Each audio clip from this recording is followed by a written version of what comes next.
So let's get into concavity. So concavity we talked a little about last year. Does anyone remember anything about it? Or did you see it? Did you get refreshed when you're reading? I've seen it before. Okay. So I show it probably a little different than most people do. So there's concave up and concave down. And it's kind of a good way to remember that Ms. Seitz was saying that you guys were totally salad bowl down. Concave down means salad bowl down. No salad for you. Concave down is salad bowl down. It's just talking about the shape of the graph. So we got all these wiggles and we got increasing and decreasing. It's how we do stuff about the first derivative. Second derivative, or this concavity thing, is just talking about like how it's curving. And we're going to talk about two things. One being concave up, and the other one's concave down. And so how I talk about it is concave down is salad bowl down. No salad for you, Dad. So this is concave down. This is the way the graph is going to look. And then there's concave up. Salad bowl up. Okay? Meaning you're not going to spill your salad. Alright? You get to eat it at lunch now. Instead of being like, oh. Okay? Does that make sense? So, there you go. Alright, so concavity, the graph of a differentiable function, f of x, is concave up on some interval if the derivative is increasing. Mr. Remus says Monday after a 3-day weekend. What? The heck does that mean? Come on, right? Mr. Remus, I just did this during AMC. I'm supposed to be expected to know how to read that. Concave up on an open interval if y prime is increasing. What does that mean? Second derivative is positive. So that means that if this derivative, again, the derivative is a function. If the function is increasing, that means its derivative is positive.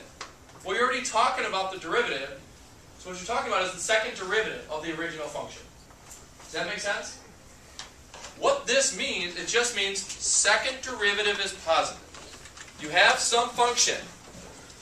If its derivative is increasing, that means its second derivative had to have been positive. Does that make sense? Does that help, Eric? Does it? Yeah. So what this says is a really wacko way to say what I'm saying here. So what this says is concave up the graph or some section of the graph. You can tell if something is this. You can tell this without looking at a picture of it, just by knowing that the derivative is increasing. But then it's like, well, what does derivative increasing mean? Well, that means that the derivative of this thing is positive, right? If you have a function and it's increasing, then its derivative is positive. Yes, Johnny? So if this is your function, you're saying this is increasing, then its derivative is positive. But if this is the derivative, and its derivative would be positive, which means the second derivative is positive for this function. Yeah? And the same is true for concave down. Well, we're going to look at some examples. Concave down on an open interval, if the derivative is decreasing. What? What that means is its derivative has to be negative. Or the second derivative of the original function is negative. Amina. So the pictures, like the graphs that are the salad bowls, are the original function? Yes. Yeah, so like when we talked about Math 4 concavity of just a graph is a word that we threw in there randomly. It was just talking about how the original graph curves. So this was like ideas before calculus, you know? It just talks about how curvy the graph gets, if it's going like that or that. Okay? But for now, how we're going to extend it for calculus is we're actually going to tell when something is concave up or down without looking at a picture of it, just by looking at the function, the equation of it. Okay? That's how we're going to extend it here. Does that sound fun? Yeah. Right? So let's look at some, what does this mean? Okay, so the derivative is increasing, the shape is concave up, the derivative of the derivative. Okay. When the derivative is increasing, the shape is concave up. I don't even know what that means. Okay, there. The derivative of the derivative is positive. All right. So let's look at an example. So here's our friend x cubed again. We were having trouble with this little bugger last week, right? Because the derivative went from increasing to increasing. It had the critical point at 0. But the derivative was positive and positive. And it's like, well, what is that then? So this kind of section gets into what that is. So here's x cubed in all of our glory. I take the derivative of x cubed. I get 3x squared. Which is written up there. 3x squared is this picture here. Okay? So it does have a critical point at 0 because 3x squared equals 0 when x equals 0. F of x, f prime of x equals 3x squared. Okay? So we're starting to talk now about concavity, so I got to take or figure out when the derivative is increasing or decreasing. Well, if this is a picture of the derivative function, this derivative is decreasing and then increasing. Okay? Which means the second derivative has to be negative then positive. Well, if I just take that equation here, f double prime of x, or I take the derivative of 3x squared and I get 6x. Okay? And if I want to set this thing equal to 0, I can. And that happens when x equals 0. So what that means is that to the left of 0, the second derivative is what sign? So this thing, 6x equals 0. Here's the 6x graph. This is the second derivative graph. To the left of 0, this graph is what? Positive or negative? Negative. If this graph is negative to the left of 0, and it's always negative, right? It's just a line it's shooting down.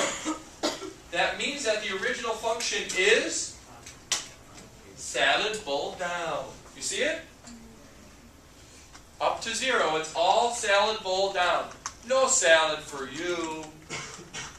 Yes? Can you have, like, it be concave up or down really slow Yeah, we'll get to that. Yeah, it could be. You could be increasing concave up or down. You could be decreasing concave up. Those are the only four things a graph can do, really. So how do we know what that is? I like it. I like it. It's kind of like little teasers. It was like, you know, you go to Harry Potter, there's like 47 previews. You know what I'm saying? And you start like building. I'm like, oh my gosh, it's coming. This next one is, what is this? Bambi Summons? You know what I'm saying? You guys see that? That was crazy. Okay, so here's the derivative. Again, the derivative is negative. The second derivative is negative than positive, which means the original function. Do you see it now, you guys? It goes salad bowl down, and then to the right of 0, the second derivative is going to be positive. Always, for anything right of 0. Which means this thing is going to be salad bowl up the entire time you're over there. Okay? You see, was that a good O? Since the derivative graph is always positive except at 0, that means the original spelled right function is always increasing. So this function is always increasing because the derivative is always positive except for that weird little 0, but it's definitely never negative, which means it's never decreasing. Okay? Since the second derivative is negative when x is less than 0, then f of x is concave down. Since the second derivative is positive when x is greater than 0, then the graph is concave up. Okay? And what we're going to do is these points when the second derivative equals 0, we're going to call those inflection points. Okay? So we got our critical points and we got our inflection points, and those are all the places we're going to add to our list in order to sketch a graph. Okay? So here's some stuff we're kind of talking about. Let me get this word out of here. Concavity test.